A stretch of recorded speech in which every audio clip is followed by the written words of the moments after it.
There is a plant that breaks one of the most profitable rules of modern gardening. It feeds crops without being harvested. It builds soil without bags, bottles, or schedules. And once established, it works for free, season after season. You don't spread it. You don't dissolve it in water. You don't reapply it every month. It grows. It fixes nitrogen from the air itself, and then it gives it back to the soil. For thousands of years, this plant made fertilizers unnecessary. Then fertilizers made this plant disappear. Not because it failed, but because it worked too well. Welcome to Garden Lore Vault. Before we open this archive, understand this. When knowledge replaces dependency, systems react. If these stories matter to you, preserve them, subscribe, share, keep them alive. This vault opens long before factories, long before synthetic nitrogen, long before soil was treated like an empty container. The plant is called clover. Not the lawn variety sold in seed catalogs, not the decorative cover crop marketed today, but the living fertilizer that once fed civilizations quietly, without permission. Long before ammonium nitrate, farmers noticed something strange. Fields planted with clover didn't exhaust the soil, they healed it. Crops grown after clover were taller, darker, stronger. Yields increased without manure, without ash, without inputs. No one understood why. In medieval Europe, farmers practiced the three-field system. One field rested, one grew grain, one grew clover or legumes. They didn't call it nitrogen fixation, they called it restoration. The land came back alive. What they didn't know was happening underground would not be discovered until the late 1800s. Tiny nodules on clover roots housed bacteria, rhizobium. These bacteria performed alchemy. They pulled nitrogen from the air, 78% of the atmosphere, and converted it into a form plants could use. Nitrogen without mining, without factories, without fossil fuels. The plant fed the soil fed everything else. By the early 1900s, this quiet system was erased. Germany faced a crisis. Natural nitrate deposits were controlled by foreign powers. Without nitrogen, there would be no explosives, no fertilizers, no empire. Two scientists, Fritz Haber and Karl Bosch, solved the problem by force. They learned to fix nitrogen industrially using extreme heat, pressure, and fossil fuels. The Haber-Bosch process was born. It fed billions. It also armed wars, and it changed agriculture forever. Suddenly, nitrogen could be manufactured, sold, transported, measured, taxed. Clover did not fit this world. You could not patent it. You could not sell it every season. You could not control where it spread.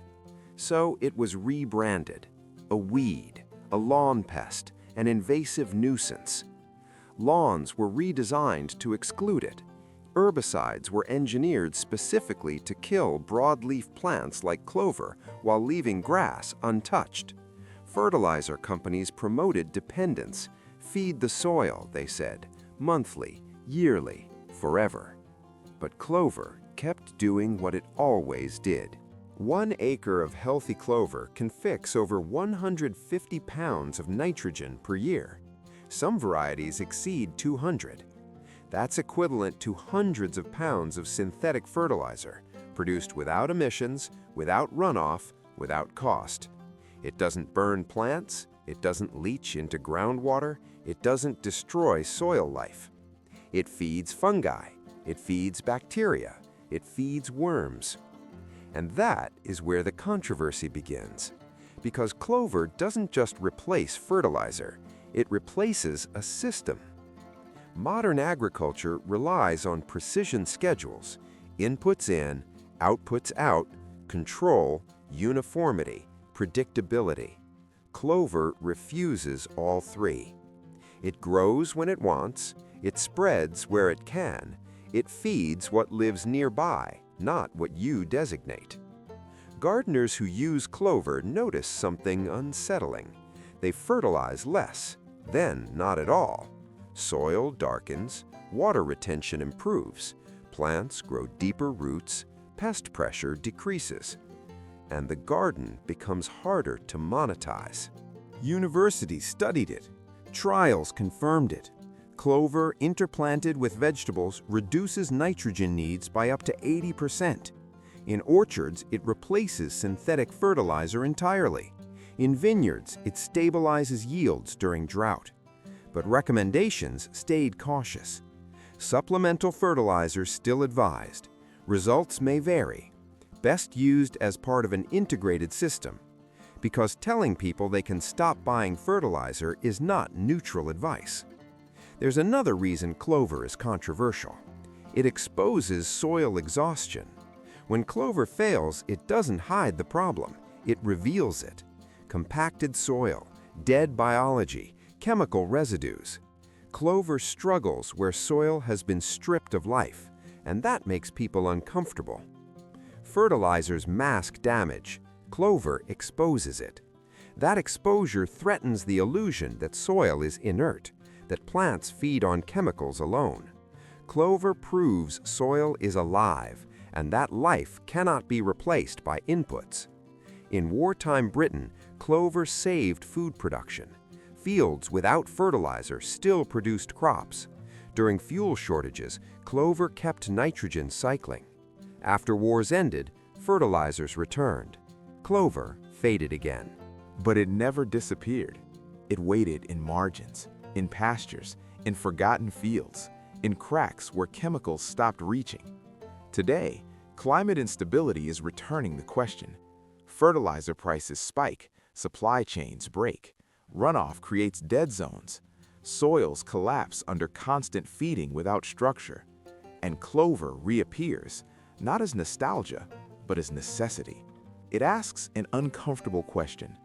What if fertility was never supposed to be purchased? What if soil was meant to regenerate itself?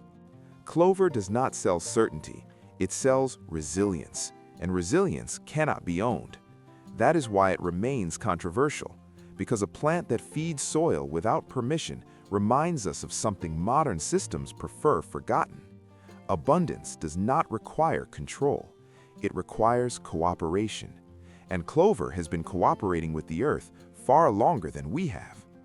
If this vault opens something for you, preserve it. Subscribe to Garden Lore Vault. Every share keeps forgotten knowledge alive. The next archive opens soon.